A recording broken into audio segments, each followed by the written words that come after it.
Welcome to Now We're Getting Somewhere.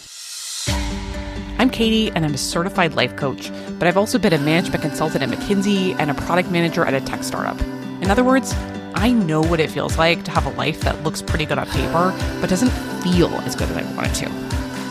I help my professional clients develop lives that are more meaningful, happy, and also more successful. And I want to share the same practical insights with you. Let's go.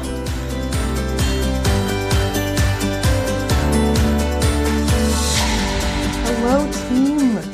I took a little break from podcasting back in May after promoting my How to Know What You Want course, because promoting that is just a bit more of a content push for me. So I wanted to rest a little bit. And then I was prepping this podcast series even. And then my kids' school got out, and I kind of also got knocked down by the wave of transitioning to summer and 2 different summer camps and all of that.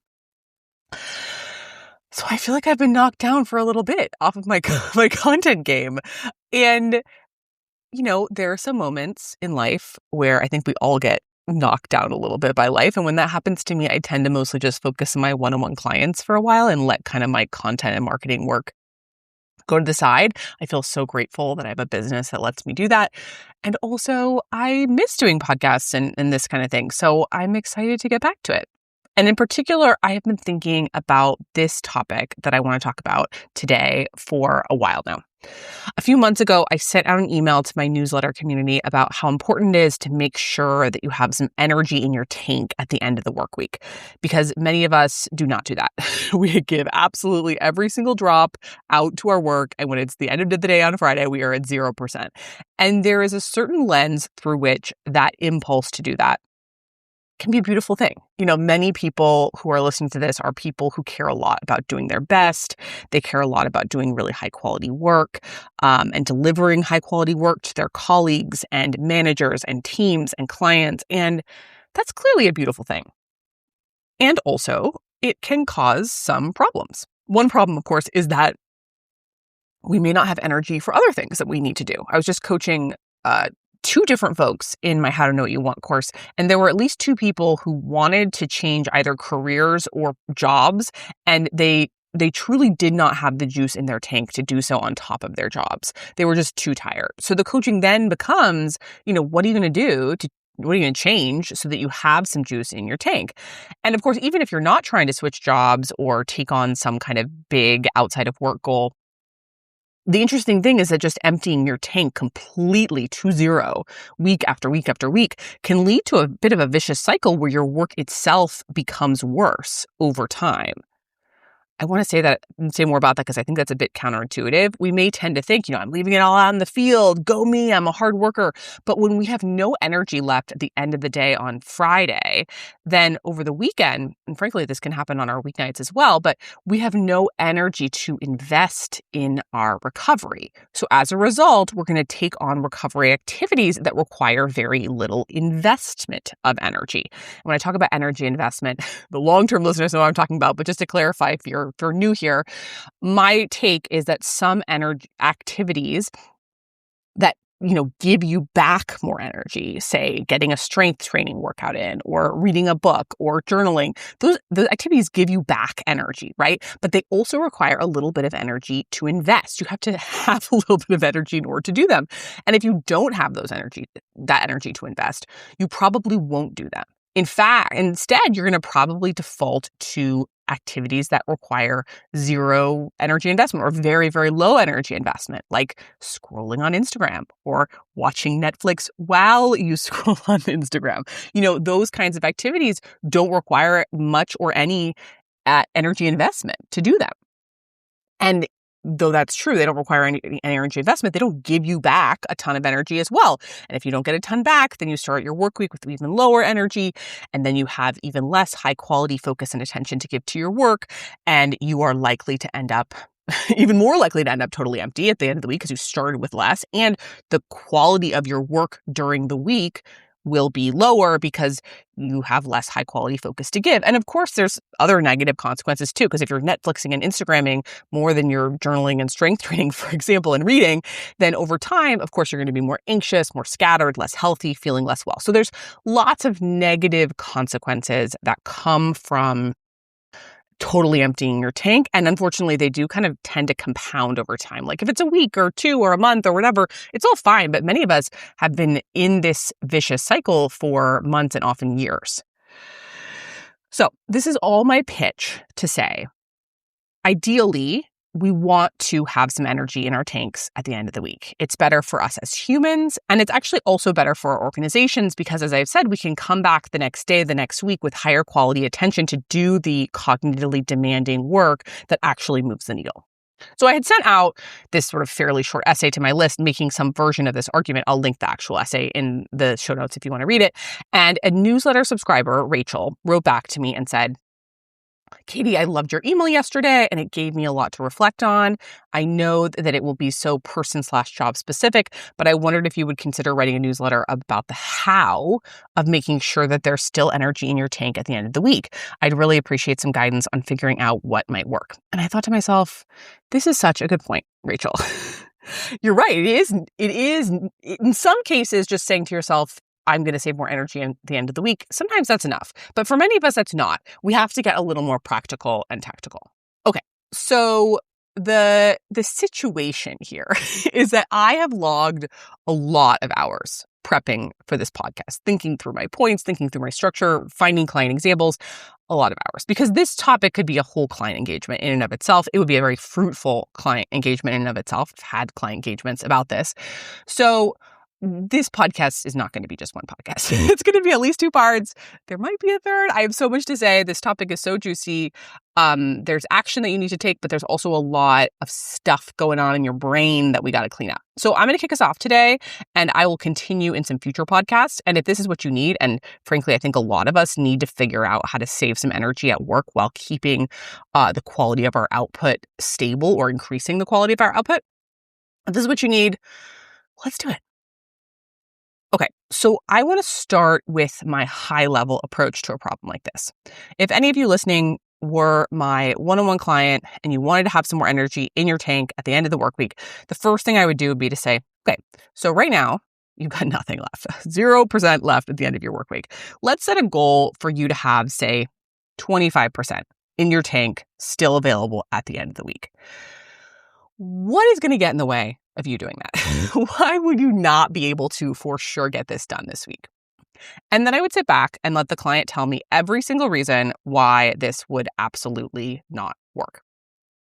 And every single reason that they would give me would then become a coaching topic. In my experience, every single reason contains thoughts that aren't working for them and expectations that are misaligned and actions that are not optimal and also just weird idiosyncrasies of their very particular job or organization. Like scheduling works this way and their boss communicates that way, and they need a partner in me to troubleshoot that. Obviously, I cannot help you troubleshoot the weird specifics of your CFO's communication style or whatever in this particular podcast, though actually I love doing that kind of work. Getting in the weeds like that is so fun for me when I do one-on-one coaching. But what I think that I can do productively in the context of a podcast is lay out a bunch of high-level categories of objections that a client would typically give me and how I would coach on those problems. I will say, I often like to kick off a podcast by saying, exactly how many there's going to be. There's going to be 5. But like I said, this topic is kind of like sourdough starter. It just keeps kind of bubbling and growing. So by the end of this podcast series, we'll know how many there are. But today I'm going to share 2 big problems, 2 starter problems that I often need to coach on. And we'll do a bunch more in future episodes. So let's do it. So the first thing, truly the simplest thing to fix, is that the client just literally forgets the goal, just forgets that they're trying to leave energy in their tank at the end of the week. But this happens. People forget, and this becomes a big enough problem that it genuinely stops them from achieving their goal. So in this scenario, the client actually is genuinely on board with protecting their energy, but for all kinds of reasons, they just default to pleasing the organization, to kind of following what everyone else seems to be doing, and the energy just kind of swooshes away and it's gone and whoopsie daisy. I will say, you're probably thinking, there's a deeper, more complex version of this scenario, a version where, yes, the client says they want to protect their energy, but when the rubber meets the road, they're actually afraid and they're not going to do it. That is ultimately what we're going to be talking about in basically the whole rest of this podcast series. But there are genuinely some situations where the client is on board, they just keep forgetting. They just keep defaulting to the norm of their organization. Or it's just like sometimes they don't even work for a larger organization. And sometimes they're just freelancers or whatever, or they're solopreneurs or whatever, but they just sort of default to some sort of, so whatever they're accustomed to doing. The simplest practice here, probably the first thing I would offer a client, and the first thing that you could try if you're in this situation, is just some sort of intention and observation practice. So to be really specific, it could be as simple as 2 questions, one at the beginning of the workday and one at the end. So early in your workday, you ask yourself, what can I do to make sure I reserve some energy in my tank today? I'm going to say that again. So early in the workday, you could just ask yourself, what can I do to make sure that I reserve some energy in my tank today? And then you write down 3 things. Here's what I'm going to do. I'm going to make sure I take a lunch. I'm going to only go to, a half hour of that hour-long meeting. And I'm going to, let this one thing go for today, whatever you decide. So some sort of intention setting practice at the beginning of the day. And then at the end of the day, you ask yourself, what did I do today to reserve some energy in my tank today? I'll say that one again. What did I do today to reserve some energy in my tank today? And then you write down the 1 to 3 things you did. Maybe it was the things you expected to do. Maybe it was something else. And you might in the sort of end of day ask like one additional question. I'll give you a couple examples. Could be, what could I have done differently today? Or what will I do differently tomorrow? Or what did I learn today about protecting my energy? Not all those additional questions, just like one more. The purpose of this would just be to have, again, one quick question that invites a bit of, additional reflection or learning or some intention about the next day, while today is still fresh in your mind. Ideally, you've heard me say it, but for all of these questions, ideally, you will not just answer them in your head, but you would do it either on paper or the notes app if your phone is fine. We process things differently when it's not just swirling around inside our head. And the goal is that this is pretty simple. Again, 1 to 3 bullets, really fast. All of these reflection questions you could do just at your desk. You could also link them to some other part of your day. Maybe you do them while you're taking your first sips of coffee in the morning. Maybe you do them while you're waiting for the subway in the morning and at night, whatever makes it easy for you. The purpose of this practice is just to keep this goal top of mind for you, because when you check in the morning, you are reminded of it as you set that intention. And then when you check in at the end of the day, even if you actually literally forgot, you are reminded, oh my gosh, I forgot about this. And if that happens for enough days, you're going to start remembering. And maybe, as you reflect at the end of the day and realize you forgot, the thing that you're going to do differently tomorrow is you're going to write this goal on a Post-it. And you're going to put that Post-it on your computer so you don't forget tomorrow. Literally, these are real things that have happened to my clients. Or maybe it's something else. There's so many things that we can always be, learning and trying differently. This practice, though it is genuinely very simple, I have seen it do a lot of heavy lifting. I've given it to clients before. I'm thinking of a former client of mine who was at a big tech company who had a big, big problem with totally emptying her tank every single week. It was really helpful for her. And the power of a simple practice like this is it's just really flexible. You can do something different every single day. So some days you cancel a meeting that's not really high priority. Other days you just remember to get up and walk a little bit between meetings. So you just feel a little fresher and you replenish a little bit as you go. You can use this practice really flexibly. And again, I just want to say, don't underestimate this. I think it's easy to underestimate practices like this, but simple practices like this can do a lot of heavy lifting, especially because they're not that hard to do. It's their very simplicity that gives them so much strength. It doesn't wildly complicate your life. For many of my clients, that's really important. But this point here speaks to the first problem that I often hear from clients. They just literally forget. So this is one, again, simple, lightweight, flexible way to target that.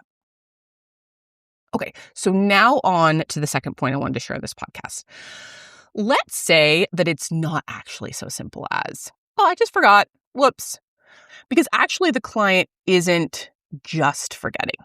What's really happening is that they, and this is often on a very subtle, implicit level, a level that the client themselves may not fully be aware of until we go digging together. But on some level, the client doesn't feel that they should or are allowed to or could prioritize having some energy left in their tank at the end of the work week.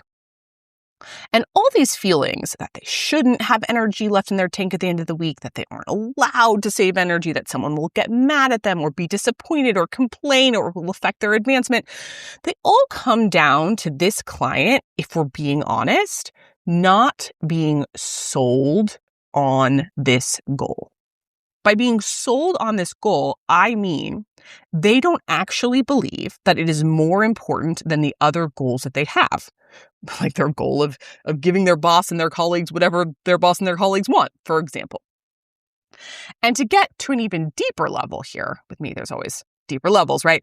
There's a couple different versions of what it means to be sold on the goal.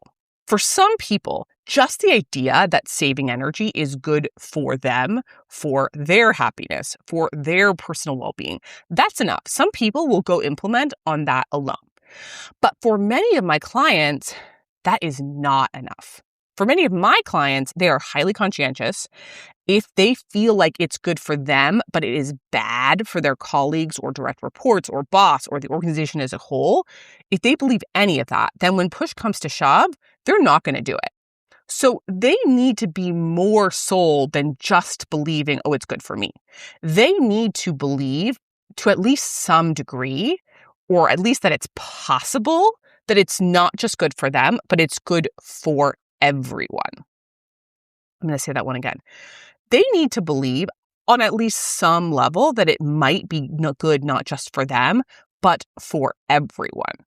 And in fact, they may even need to take it a level further. They may need to at least somewhat believe that it could be not just good, but best for everyone, for them, the client, to have some fuel in their tank at the end of the week. The good news is that I believe, and you've already heard my argument here at the beginning of this podcast, I believe in my core that saving some energy at the end of the week is good for your organization. Because again, if you keep emptying your tank every single week, you are limiting your ability to do the cognitively challenging work, the prioritization, the strategy work, the problem-solving work that is likely the highest value to your organization. I believe in my core that your organization needs you to be strategic about your energy so that you can come with that really important cognitive sharpness. And just to keep adding more notes about the nuances here, another thing that gets a little complicated here is that most people are not wandering around explicitly thinking, oh, saving fuel in my tank, it's bad for my organization. They're not thinking that. Most people who ultimately do have some form of I'm not allowed to or I shouldn't kind of objections in their brains, those objections manifest as something far more specific in their brains. And they often don't even realize that it's actually a I'm not allowed to or an I shouldn't thought. So I want to give a real client example here, which I think helps illustrate this. I have a client who is a leader in the health sciences space. And on one hand, she actually really did want to save energy. She knew that it would benefit both her personally, and she knew that it would improve the quality of her work at the job. So theoretically, she was sold. I do not think if we asked her, do you believe that you're not allowed to save energy? She would not have said, oh, I'm not allowed. At least in theory, she knew that it was good for her. She knew that her brain needed to be sharp, and she knew that she needed a little bit more energy and open space to operate at her best. But like many of us, she could not get herself to do it. So we started rooting around in the crevices of her brain, as I am wont to do, to figure out, okay, what is the very specific thought that is holding you back? This client manages a bunch of different work streams and teams. And as we worked together and were digging around her brain, we realized that whenever some additional work came up that needed doing, she had the thought, if I have time and they don't, they being the other people on her team, I should do it. I'm going to say that thought again. If I have the time and they don't, I should do it. And clearly, this is a beautiful, teamwork-oriented thought. This client has been quite successful in her career, and I think this thought is probably part of why she's been so successful. She takes stuff on. She's amazing. And also, I think we can all hear how this thought would very directly lead to her overloading her plate, because in a large organization, there's going to be lots of people who don't have time. So you're going to take it on. So how did we shift this thought for this client? I do not, as a coach, always find it productive to just tell someone you're wrong or stop thinking that. I totally do that sometimes, because sometimes directness is very effective depending on the situation. But often with shifting our deeply ingrained thoughts, I find that our brains are much more open to changing our minds if we sort of allow them to, on some level, keep believing what they already believe. One way that I like to do this is with a 50-50. So I talk more about this in my How to Know What You Want course, but I basically just asked this client to share both sides of the story, both sides of this thought. So both, how does this current thought help you do really good work? And also, how does this current thought prevent you from doing really good work? So she said, on one side, this thought helps me do good work because it's encouraged me to be really teamwork oriented. I jump in to help people. That creates goodwill. So that's one side of this coin. But on the flip side, how does this thought prevent me from doing my best work? She said, I'm often totally swamped at work. And then as a result, if, say, a team wants my feedback on something, I might not have time to do it during the day. So then I have to do it at night. And so the team then has to wait 12 to 24 hours for my feedback. So both they're waiting for my feedback, and then they're only really getting written feedback from me because I can't even really give it to them live. And as she started kind of exploring this, she realized this kind of amazing, really specific counterexample of what could happen when she didn't put so much on her plate. As it happened, she had just started a new role. So she had, again, sort of this example of an opposite situation recently of what typically happens to her. She had a team who worked for her, who needed her help. And because she had empty space on her calendar, she was able to jump on a call with them immediately, right away. And not only did that team then not have to wait hours a day to get some written notes from her, because I said she'd often be like looking over slides at night after her main workday was done. But on that live call, she didn't just give them feedback about their work. Instead, she was able to coach the team live. So each of those team members had a developmental growth opportunity from her, not just about the content specifically, but also about how they approach the work more generally. And obviously, that was way better for the team. Better for the team. For the team. Of course, it was also better for her because now she's not reviewing slides at 9 p.m., taking away from her sleep, from her ability to be present with her family. But for purposes of this mindset shift, again, it was better for the team. So remember, her original thought had been, if I have the time and they don't, then I should do it. But with those examples in mind, we started to craft some new thoughts. One thought that resonated with her a lot was, my job is to have a slightly empty calendar and a slightly empty slate of work so I can coach and give feedback at a moment's notice, because that's where I really add value. I'm going to say that one again. My job is to have a slightly empty calendar and a slightly empty slate of work so I can coach and give feedback at a moment's notice. That's where I really add value. This client and I also talked about the fact that her goal in a handful of years or so is to try for the COO position at her organization. The current COO is likely retiring in a handful of years and will want a successor. And at that level, her job would be to coach and lead, not to take on all the work herself. And so another thought that she found resonant was, I need to begin to step into the leadership role that I want to have, which is going to be more about coaching and less about doing everything myself. Again, none of these thoughts are about her slacking at her organization. This client is a high performer and she wants to stay that way. And in fact, she only wants to become more high performing. And of course, high performance is often about being more strategic about how we deploy our time and attention and energy. Okay, so stepping back from this example, which is one very specific manifestation of this squirrely thing our brain does, which is to tell us that it's bad for our organization, it's selfish, it's not allowed to conserve our energy. The general tactic that I would suggest engaging in here, the practical move here, is that we need to do two things. First, as you heard me do with that client, and you need to identify the really specific, personal, squirrely thought on why we shouldn't or can't save energy. And then number two, we need to sell ourselves on why this is not true. And in fact, my clients are going to laugh here. Why the opposite might be true. I'm always shifting it and trying to make a case for the opposite. Why in this case, for example, saving energy might be better for the organization. Obviously, this is a way in which having a one-on-one coach can be so fun. It can be really helpful to have like a literal other person who can help you identify those really squirrely thoughts and then who can be really sold on the opposite position, who can literally argue with you or help you just like brainstorm alternate thoughts. I personally have found this so useful when I sit in the client seat, and I know that my clients find it really useful when I'm coaching them. But if you don't have me as your coach, my recommendation is that you undertake a 1 to 2 week endeavor to sell yourself on this.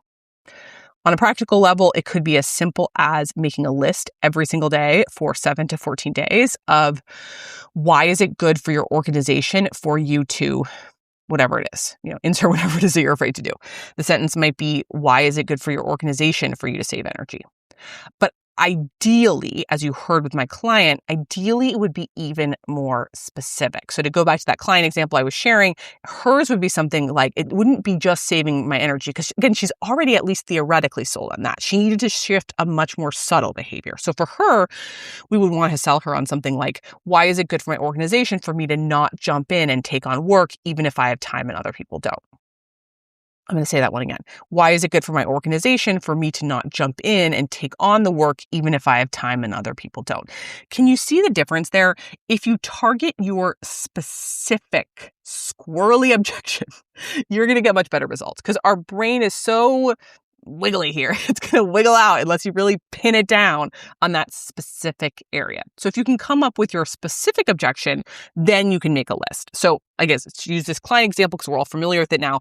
My client's list would include things like, when I have more time, I can coach my teams live, which leads to actual development for them, not just feedback on their specific issue. And it also means they don't have to wait 12 or 24 hours for that feedback. Her list might also say, I want to be COO someday, and COOs need to coach and think strategically and not fill every available moment with busy work. And hopefully she would have more points as well.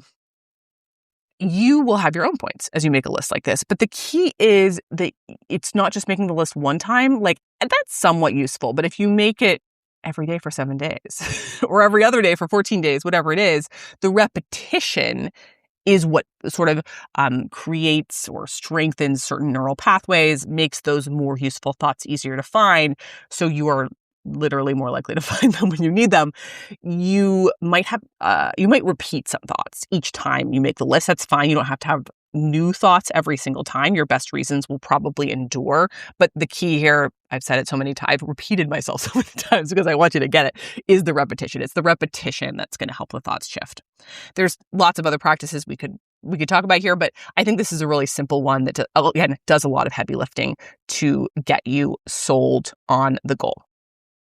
And as we're closing this one out, I want to say, obviously, I am talking about thoughts here, but of course, what we actually want to change is action. You're going to need to take different action to save energy. But in my experience, our beliefs do have a really direct impact on action. If you're not sold that this is a good idea, you're never going to take the actions necessary to have some energy in your tank. And if you are sold, there's many situations where that's actually all that you need. You might just start doing it. You might just sort of organically take on the necessary next steps. For my client, when she started to believe these new thoughts, she started coming to sessions telling me, I noticed sometimes in meetings I could volunteer to take something on, but I didn't. That was a really big change that she needed to make. And sometimes it will turn out that changing your thoughts, in this case, getting sold on why saving energy is good or even best for your organization, sometimes it doesn't translate to enough action. But even when that happens, it's a really important first step. We kind of need to unlock the door before we can even walk through. And we're going to talk a lot more in future podcasts about how to actually walk through that door. But that's the second issue that often comes up in my coaching, that a client is not fully sold on why this is good for them and good for their organization. Okay, team. I am going to close out this podcast here. As you can tell, I have a lot of enthusiasm for this topic. I have a lot to say. I have more to say. So stay tuned. But I'm just going to summarize what I have said so far, because I think summaries are really helpful for all of our brains, especially when we're listening to things. So 2 of the most common things holding clients back from saving energy at the end of each week are, 1, sometimes they literally just forget about it. Whoopsie daisy. This really happens. So if that's you, a lightweight awareness practice will do a lot for you. 2, maybe you're not actually sold that this is not just good for you, but good for your organization. If that's you, you will have to sell yourself on why this is good for your organization. That takes repetition. It will not happen by chance. You will have to do it on purpose. I hope this helps. I think that so many of us would benefit from a bit more fuel in our tanks at the end of the week for so many reasons. And I hope this gives you some encouragement and tactical ideas in that direction. As always, I'm rooting for you. You've got this. If you really want to change in a meaningful, lasting way, that's when you need a life coach. Every client I've worked with has had incredibly personalized reasons why they're in the tired or anxious or stuck or uninspired state they're in. Working with me can help you identify those roadblocks, which are usually blind spots that you genuinely cannot see, and implement a profoundly customized, doable plan for overcoming them. I have a very small, high-end, one-on-one coaching practice. If you'd like to be my next client, reach out at katiesiever.com. I'd love to meet you.